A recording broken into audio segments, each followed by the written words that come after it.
Todos aí atentos, vamos dar continuidade. Estou com o cabelo um pouco arrupiado aqui, deixa eu ajeitar. Certinho, podemos começar? Sim, por mim sim.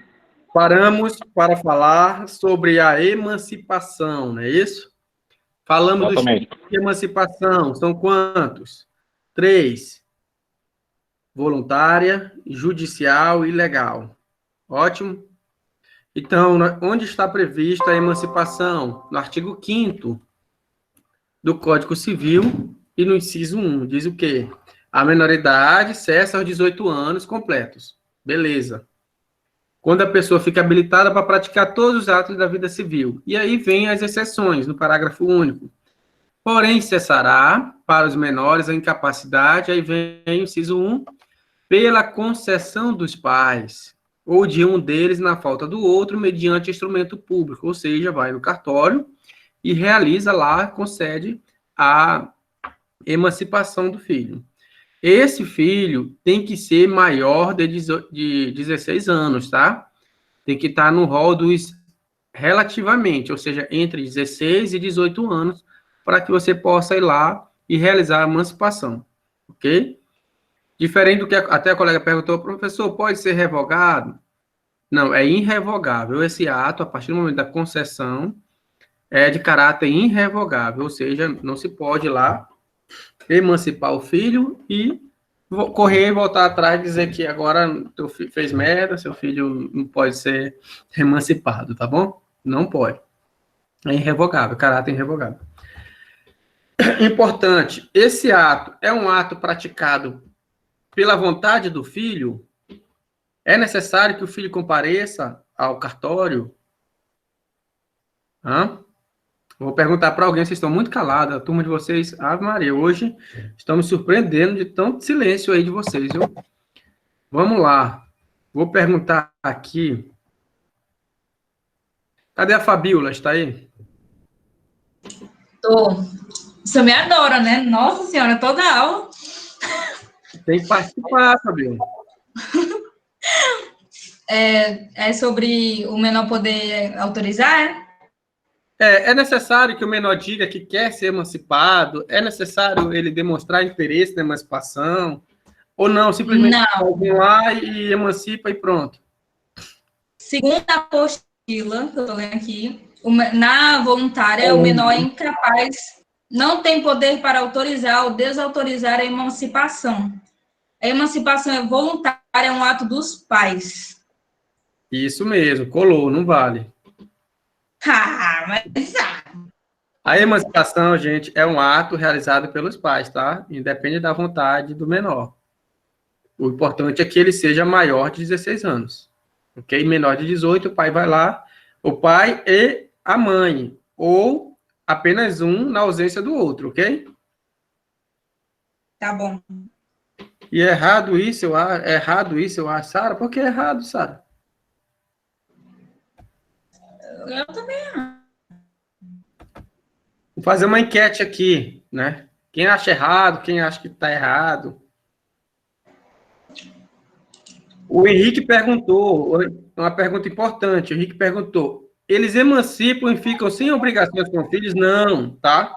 Olha a diferença, na emancipação voluntária, os pais permanecem responsáveis pelos atos ilícitos realizados pelo emancipado, tá? Se esse emancipado realizar algum ato ilícito, causar prejuízo a terceiros, os pais se responsabilizam caso eles não tenham bens ou patrimônio para cumprir, tá bom? Então, professor, essa responsabilidade, só finalizando, essa responsabilidade nós chamamos de responsabilidade solidária. O que é uma responsabilidade solidária? Por exemplo, se um menor emancipado fez uma negociação comigo e não cumpriu, eu posso entrar com a ação, verificando que a emancipação foi voluntária, eu posso fazer a cobrança diretamente dos pais responsáveis, caso eu não queira cobrar do menor. Então, esse tipo de responsabilidade nós chamamos de responsabilidade solidária. O que é a responsabilidade solidária?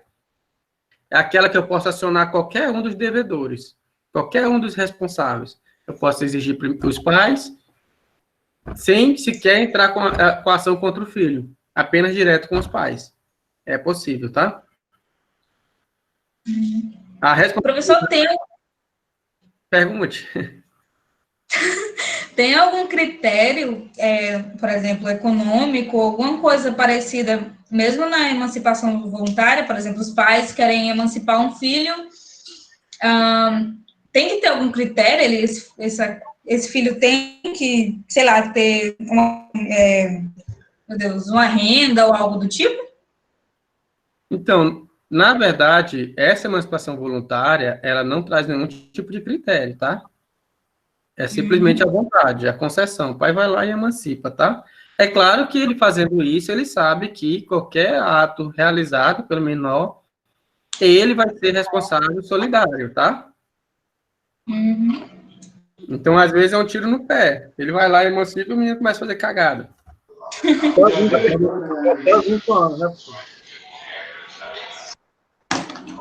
É aquilo, os pais continuam como credores, independente do que acontecer. Sim, eles são responsáveis solidários. Porque essa responsabilidade solidária, ela é diferente da responsabilidade subsidiária. A diferença é, na solidária, você pode demandar direto contra os pais. Na subsidiária, você tem que demandar do filho, esperar todos os procedimentos cabíveis para tentar receber do filho. Caso não receba dos filhos, que o pai vai ser responsável. Na responsabilidade solidária, não. Você pode exigir direto dos pais. Tá bom? Então, onde é que está isso, professor? Nós temos aí uma decisão pelo STF, tá? Sustenta que na emancipação voluntária, tá bem aqui no final, ó. Na emancipação voluntária, persiste a responsabilidade civil dos pais pelos atos ilícitos do menor. Apesar de estar tecnicamente emancipado, a responsabilidade dos pais persiste até os 18 anos para evitar pensamentos fraudulentos, né? Vítima sem ressarcimento. Afinal, o menor emancipado pode não ter patrimônio para cobrir eventuais danos. Então, se o pai faz isso, ele dá essa carta branca para o filho, saiba ele que ele vai ser, né, responsável pelos atos praticados pelo filho. Ok?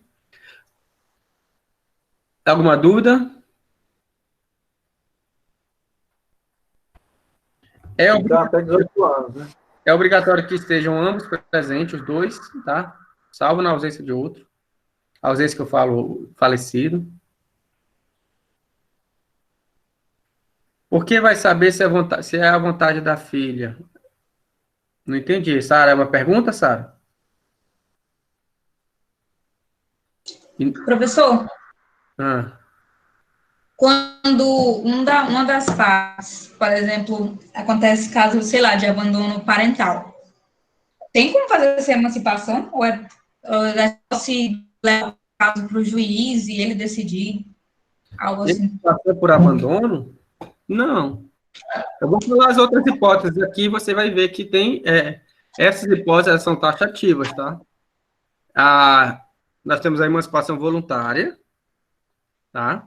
Aí nós vamos falar agora da emancipação jurídica, ou judicial, quer dizer, tá? Deixa eu dar aqui, cadê eu? Subi demais aqui, deixa eu pegar na apostila aqui. Emancipação judicial, está no artigo 5º, no parágrafo único, inciso 1, na segunda parte, diz assim, aí, ó, lá no finalzinho, tá? Diz assim, o inciso 1, pela concessão dos pais ou de um deles na falta do outro, mediante instrumento público, independente de homologação judicial. Aí vem, ou por sentença do juiz, ouvido o tutor, se o menor tiver 16 anos completos.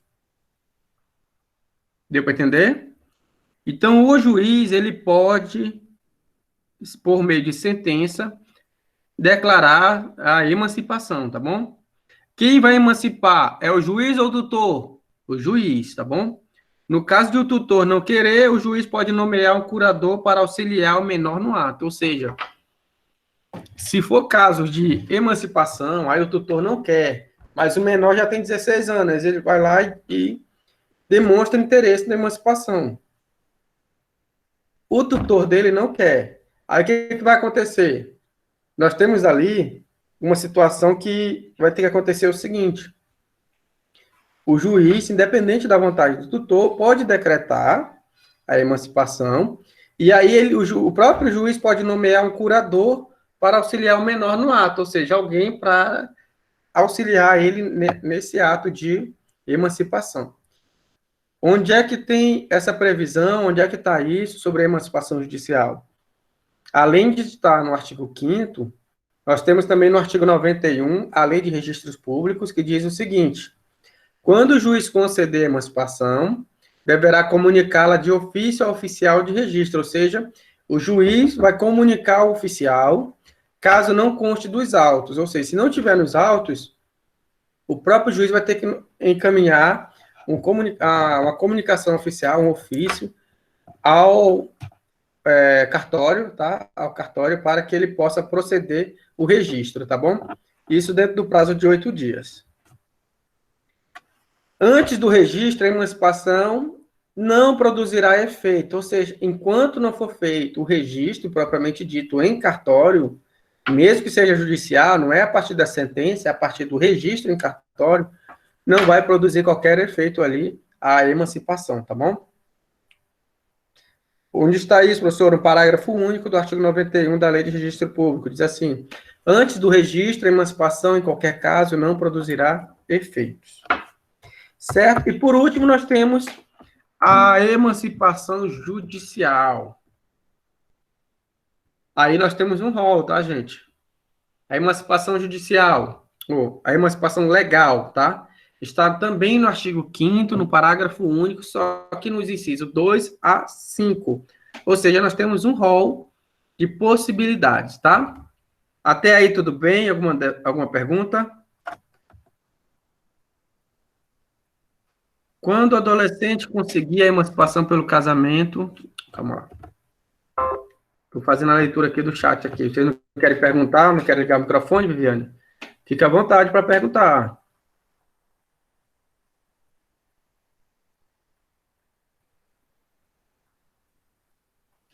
Boa pergunta. A Viviane fez uma excelente pergunta. Eu vou falar disso agora, que é da questão da emancipação legal, mas eu vou antecipar a resposta, tá? Quando o adolescente conseguiu a emancipação pelo casamento, ele casou, tá? E antes de ele completar os 18 anos, ele foi lá e divorciou. Volta a ser relativamente incapaz ou permanece emancipado? Gente, a emancipação segue o mesmo princípio anterior da voluntária. Ela é irrevogável, ou seja, a partir do momento também irrevogável e irrenunciável também, esse é o termo. Ela é irrenunciável. Por que irrenunciável?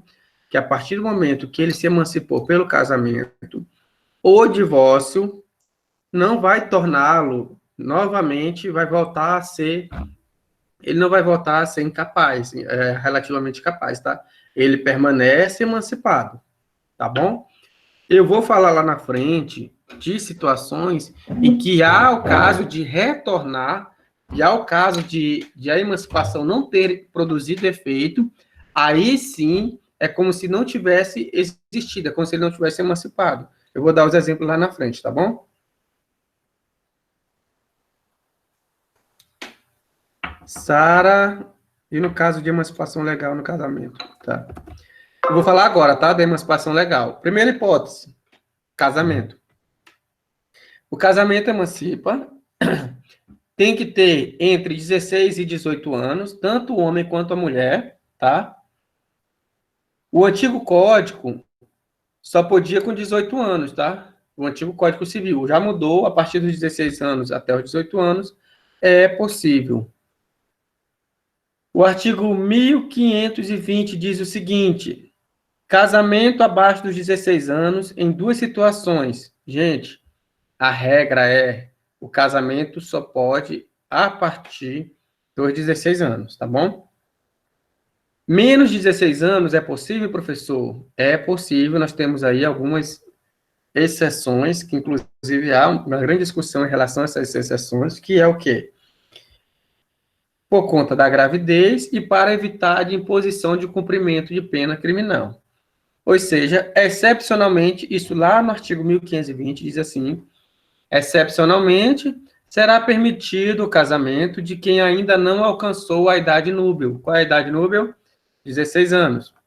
Para evitar imposição ou cumprimento de pena criminal, ou seja, imposição, porque antigamente nós tínhamos algumas penas, por exemplo, que era a questão da obrigação do casamento.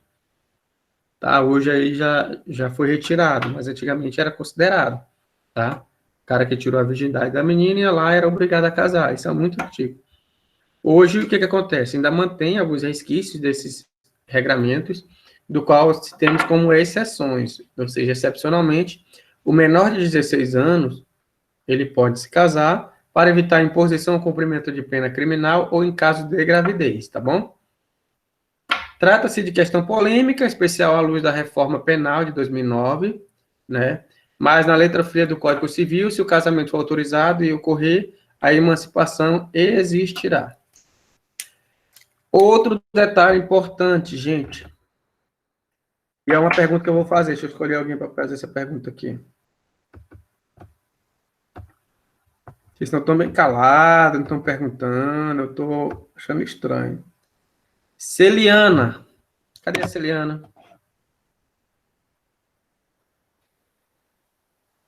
Celiana Figueiredo, está aí? Vou já fazer a chamada, pegar falta, hein? Vou fazer para outra pessoa aqui. Celiana, eu vou anotar aqui, tá? Meu caderninho negro.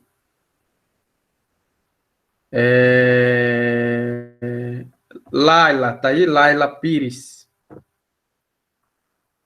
Está acompanhando a aula, Laila?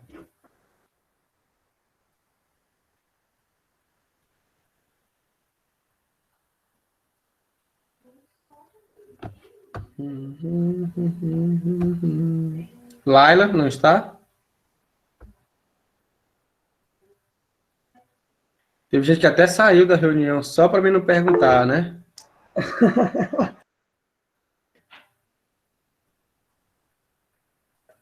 Travou, né? Laila, pergunta. Botando culpa na coitada da internet. Laila, a união estável possibilita a emancipação legal? É caso de emancipação? Não, ótimo. A união estável, pessoal, ela não é caso de emancipação porque é uma espécie de ato informal, tá? Tanto que você, na união estável, você não consegue definir, muitas vezes, quando se iniciou, a partir de quando se iniciou a união estável. Então, por conta disso, não pode ser considerado como um ato suficiente para gerar a emancipação, tá bom? Voltando. Só um instante. Vamos lá.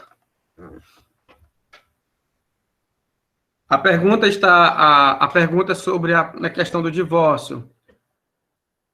Está aqui, ó, na própria postura de vocês tem lá dizendo, olha, ainda que venha a se separar ou divorciar posteriormente, a emancipação que decorre do casamento permanece, tá?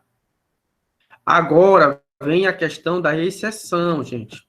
Se o casamento for considerado nulo ou for anulado, tá? Nós temos uma hipótese lá, por exemplo, do casamento putativo, que é a proibição. Calma aí, tem uma pergunta aqui, rapidinho. Professor, no caso de um menor de 16 anos que tem uma economia própria, um comércio ou algo do tipo, entra como exemplo de emancipação legal? Sim, eu vou falar disso aí lá na frente, tá? Faz parte da emancipação legal. Tá, eu vou falar daqui a pouquinho. Vamos lá. Se o casamento houver sido declarado nulo ou anulado, seguindo a corrente que sustenta a retroatividade dos efeitos da sentença de invalidade do casamento, ou seja, quando há um casamento que é considerado nulo, tá, ou anulado, temos efeitos ex tunc. O que é efeito ex tunc? Retroage, logo, a emancipação desaparece, é como se ele não tivesse sido emancipado. Perde todos os efeitos, tá bom? Porque o registro de casamento vai ser apagado, não vai constar mais nenhum registro de casamento, então ele volta ao estado de solteiro, automaticamente, Solteiro não pelo divórcio, mas solteiro porque o casamento não existiu, não teve validade, foi considerado nulo, não tendo nenhum efeito a sua emancipação, tá? Agora, o exemplo, a situação em que a emancipação pode ser mantida, casamento facultativo reconhecido pelo juiz, tá? O casamento putativo, eu falei lá na aula passada que ela pode surtir efeitos até a declaração de nulidade, até ser tornado nulo. Tá? Então, o casamento putativo pode surtir os efeitos até a declaração da questão da emancipação, logo pode ser reconhecido. Tá bom? Alguma pergunta até agora? Então, pessoal, a doutrina, há diversos posicionamentos. Nós podemos ter a eficácia ex nunc na sentença, que invalida o casamento, ou seja, dali para frente, ou pode ter efeitos retroativos. Então, vai depender muito da sentença que declarou nulo tal casamento, tá? Se na sentença definir efeitos ex nunc, a partir dali, então nós temos a lei que se mantém a emancipação. Mas se o efeito da sentença declaratória de nulidade do casamento disser que ele tem efeito ex tunc, ou seja, retroativos, é como se a emancipação não tivesse existido, logo ele volta ao estado quo, estado de solteiro, estado de não emancipado. Então, isso há uma grande divergência na doutrina, tá? Então, é muito discutido ainda, vai do caso em concreto, tá bom? Aí vem a outra hipótese, tá? Pelo exercício de emprego público efetivo. Olha, gente, essa legislação a gente tem que ter uma leitura mais restrita, tá? Se um dos requisitos no caso, o exercício de emprego público efetivo, então, automaticamente, você exclui aqueles casos comissionados, né? Aqueles casos de temporários, um contrato com a prefeitura não gera emancipação, tá? Uma pessoa que é nomeada para um determinado cargo, um cargo de livre nomeação e exoneração, não é suficiente para gerar emancipação. Tem que ser efetivo, exercício efetivo de cargo público, ou seja, aquele concursado em si. O exemplo militar do Exército. O Exército, nós temos várias formas de ingressar no Exército. Uma delas é pelo alistamento militar. Quem entra pelo alistamento militar, por exemplo,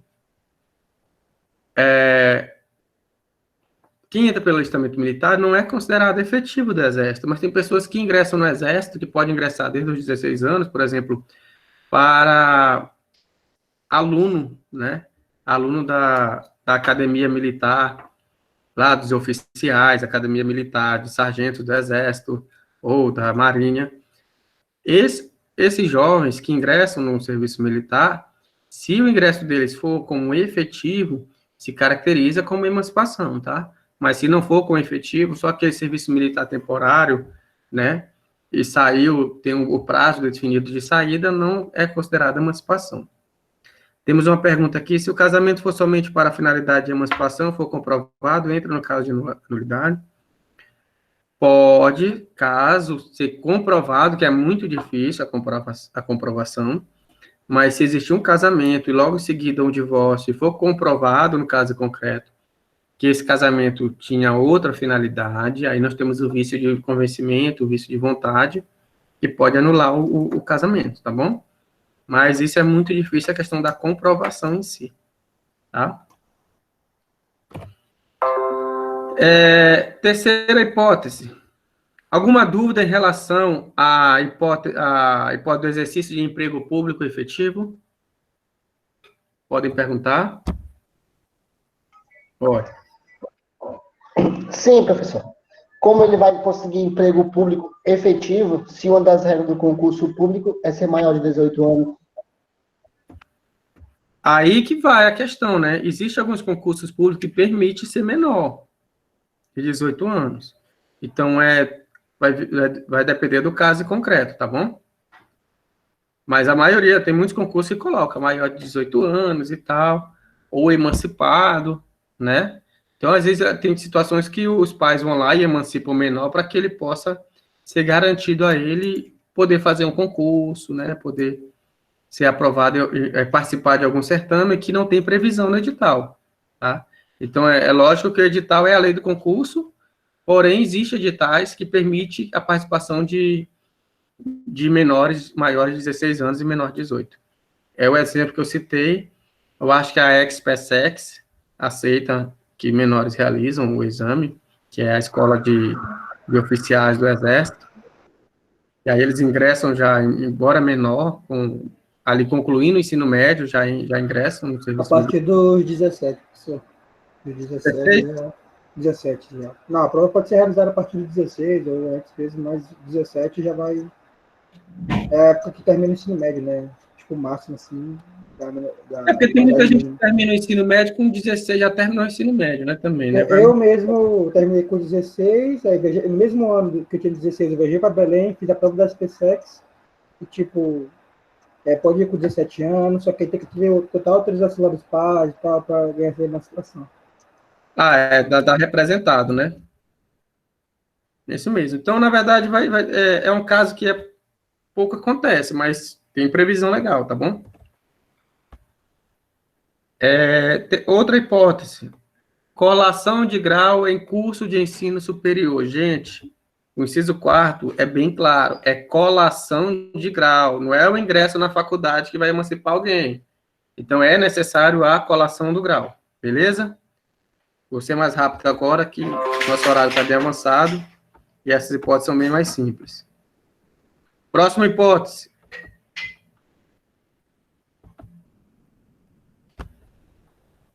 Pelo estabelecimento civil ou comercial ou pela existência de relação de emprego, desde que o deles, o menor com 16 anos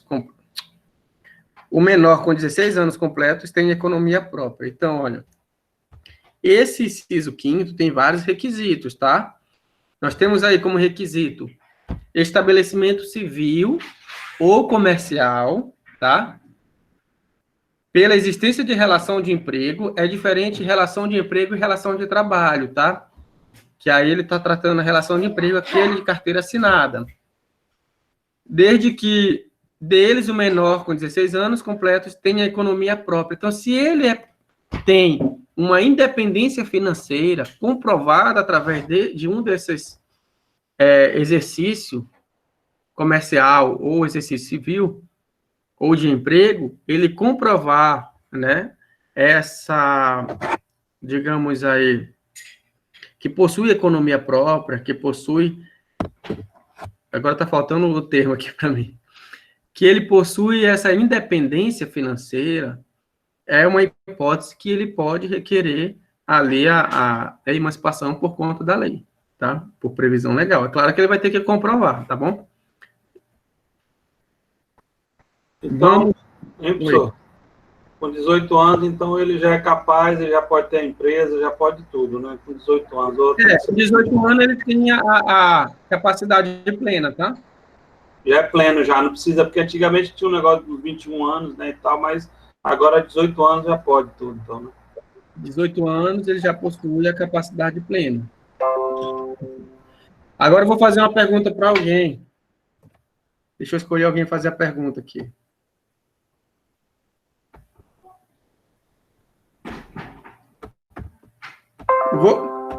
Cadê o Gustavo? Gustavo, tá aí, Gustavo? Tô aqui. Pergunta, Gustavo.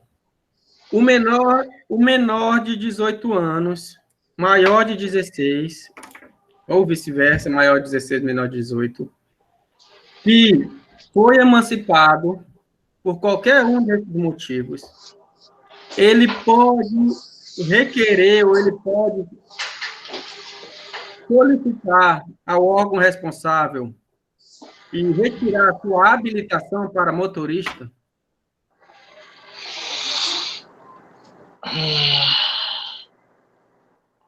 Não. Pode não. É outra situação, é outro código. Por que não?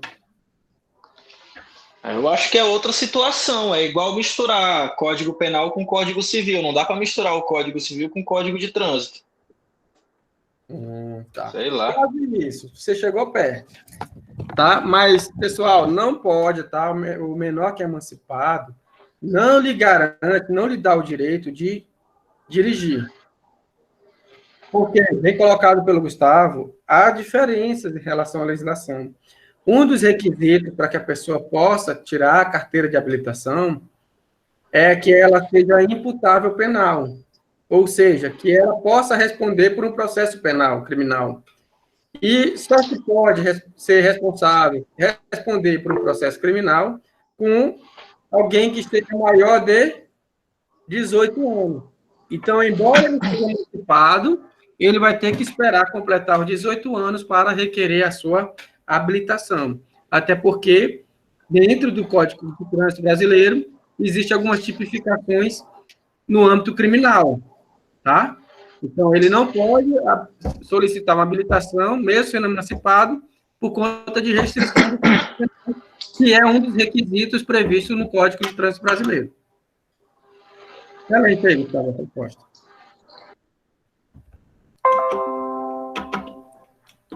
Outra coisa aqui, vamos lá.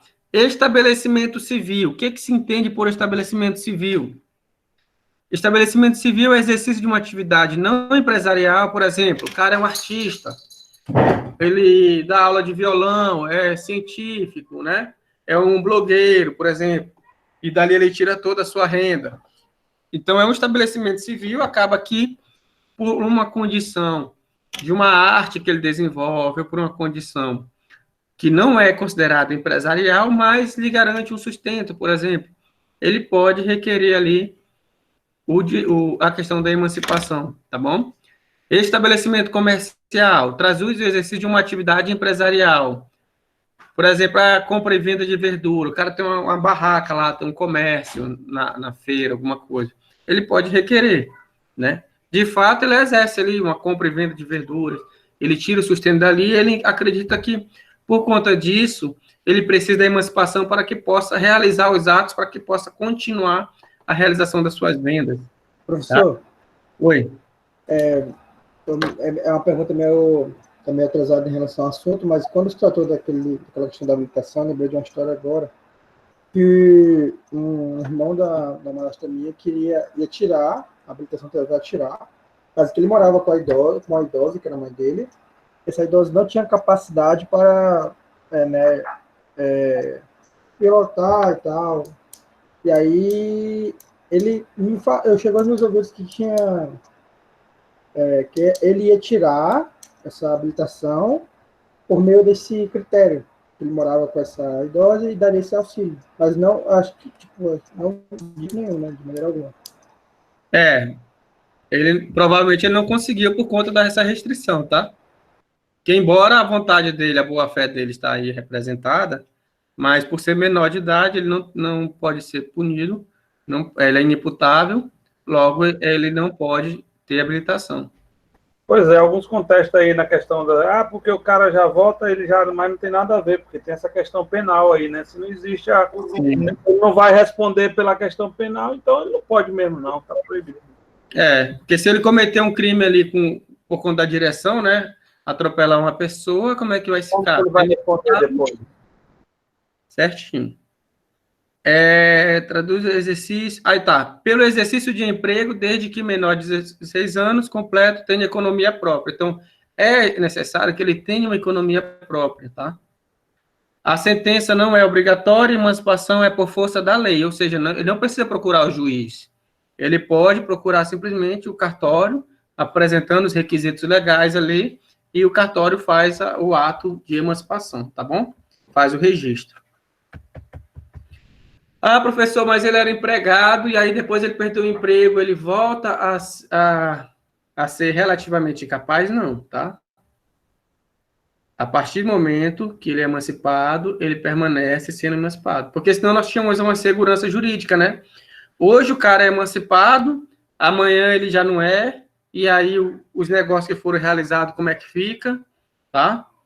Ah, Então, é certo, né, professor? Não tem como voltar atrás na questão da emancipação. Para qualquer caso, não existe mais desistência, então. sim, sim. Apenas a exceção é aquele caso do casamento é considerado nulo, aí por conta disso é como se ele não foi casado. Isso. O que se entende por economia própria? Aí, gente, isso é um critério aberto, né? Não dá para me dizer que economia própria é isso e aquilo outro. Então, no nosso Código Civil, muitos dos dispositivos, eles têm essas características aí de dispositivo aberto, que permite uma ampla interpretação a depender do caso em concreto, tá? São conceitos vagos e abertos aí, tá bom? Por que a necessidade de alguns conceitos vagos e abertos? Aí nós vamos entrar lá na questão da operabilidade, sociabilidade e eticidade do direito civil, tá? Essa operabilidade é permitida para que possa abranger o maior número de casos possíveis. Então, não é um dispositivo com restrição interpretativa, não. Ele abre o leque, né? A partir do momento que diz economia própria, você pode trazer diversos casos em concreto que pode se encaixar como que a pessoa permite e possui essa economia própria, tá bom? Claro que tem que ser uma economia própria, mas decorrente de um ato lícito, tá? Não é o cara lá que vende droga, menor de idade está vendendo droga, já tem economia própria e vai se emancipar, não. Tem que ser economia própria, mas decorrentes de ato lícito, tá bom?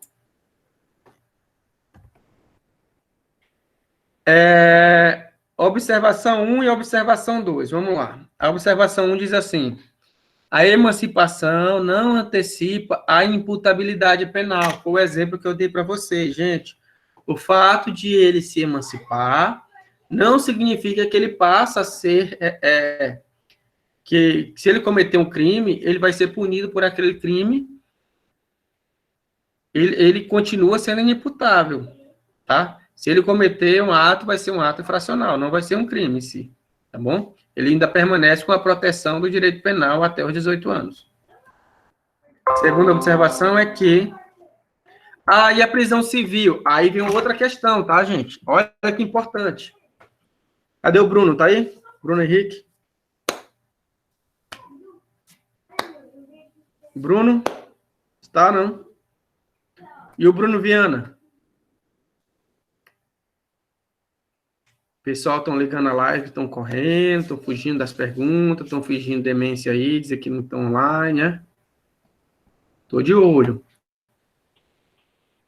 Responder no chat, eu não estou acompanhando muitas vezes, não, aqui. Bruno Henrique, tá aí?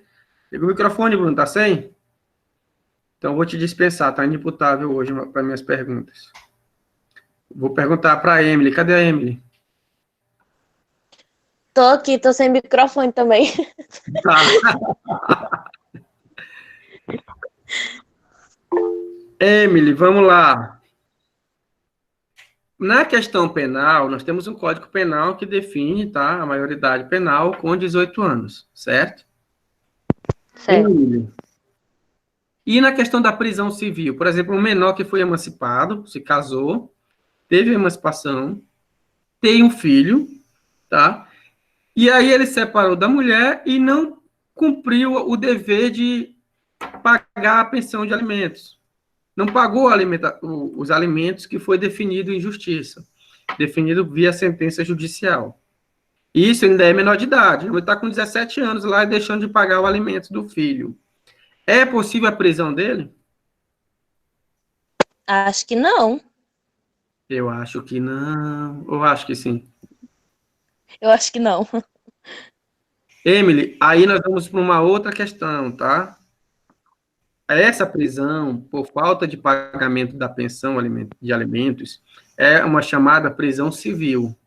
Se é uma prisão civil, ela não decorre do Código Penal, ela decorre da obrigação civil. Então, é possível, tá? É possível um menor ser preso por falta de pagamento de alimentos, tá bom? Um menor deixar de cumprir alimentos com o outro menor, tá? Então, é possível sim, tá bom? É claro que há uma grande discussão em relação a isso, mas como a modalidade de prisão é a prisão civil, automaticamente é permitido, certo? Agora, é claro que no estabelecimento onde eles tiver que ficar preso, tem que seguir toda uma regra, não pode ficar junto com adultos, né? Não pode ficar com outros tipos de réus. É tanto que essas prisões civis, geralmente o cara fica preso lá na delegacia, numa salinha separada, ele não é colocado ali misturado com outros réus por questões de crimes decorrentes do direito penal em si. Tá bom? Essa hipótese é a única hipótese hoje que permite a prisão civil. Antigamente nós tínhamos a prisão civil do depositário infiel. Foi revogado em relação ao depositário infiel. A única hipótese de prisão civil hoje adotada, possível no nosso ordenamento jurídico, é a prisão civil por dívida decorrente de pensão alimentícia, de obrigação de alimentos. Ok? Pessoal, por hoje, ficamos... Na próxima aula, nós vamos falar sobre a extinção da pessoa física ou natural, nós vamos falar de uma coisa muito triste aí, da questão da morte, tá? Dos casos que é possível a extinção da pessoa física ou natural, tá bom? Espero que vocês tenham gostado da aula. Ficou algumas pessoas que eu não fiz pergunta dessa vez, mas na próxima eu vou diversificar, viu, Fabiola? Não se preocupa, não. Não vou fazer pergunta só para você, não. Quem tiver mais alguma pergunta, fica à vontade. Ainda vou ficar mais uns 5 minutos respondendo algumas perguntas aí. E continuamos na próxima semana. Professor? Vou tirar uma selfie com vocês aqui. Deixa eu tentar tirar uma foto aqui com vocês. Calma aí. Pode ligar a câmera de vocês, quem quiser ligar. Eu vou tentar... Deixa eu tentar tirar uma foto aqui. Deixa eu ver.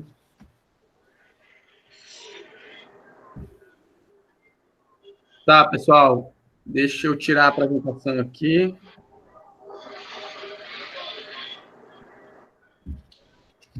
Tá aí, cadê o pessoal? Pode ligar a câmera aí de vocês aí para a gente fazer um teste aqui.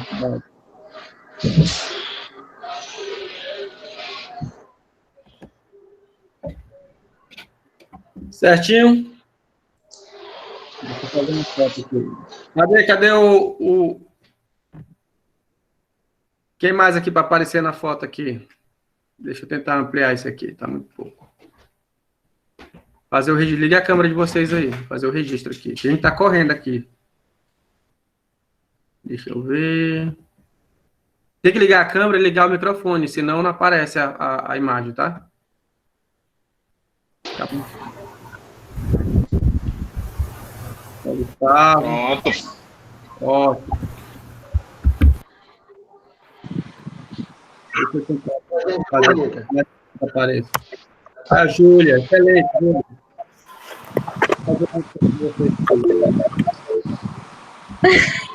Meu Deus.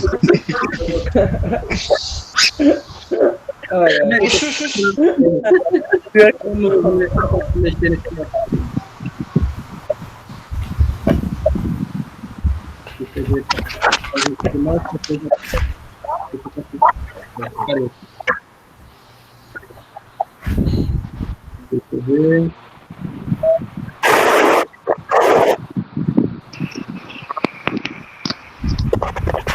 Deixa eu tentar. Na hora do Deus. Pega da porra. Agora eu quero que você.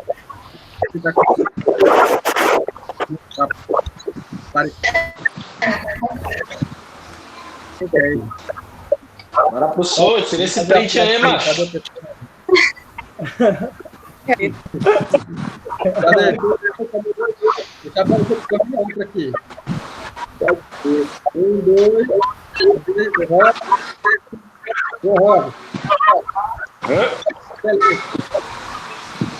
Tem alguém ouvindo alguma coisa? Aula, tá? Bagaceira, galera. A gente aqui, deixa eu fazer uma coisa. Bagaceira danada, meu. E aí, deu Tô entendendo nada. Ótimo. Pessoal, Deus abençoe todos vocês. Olha, vou tirar a foto sua, parceiro. Calma aí. Obrigado. E aí, maluco? Olha aí. Bora. Bom, tá aparecendo aí, eu vou tirando a aqui. Minha boca tá doendo, já tô correndo. Olha, hoje eu vou dar uma chamada, tá bom? Pronto, chamada feita. Ai, Pessoal,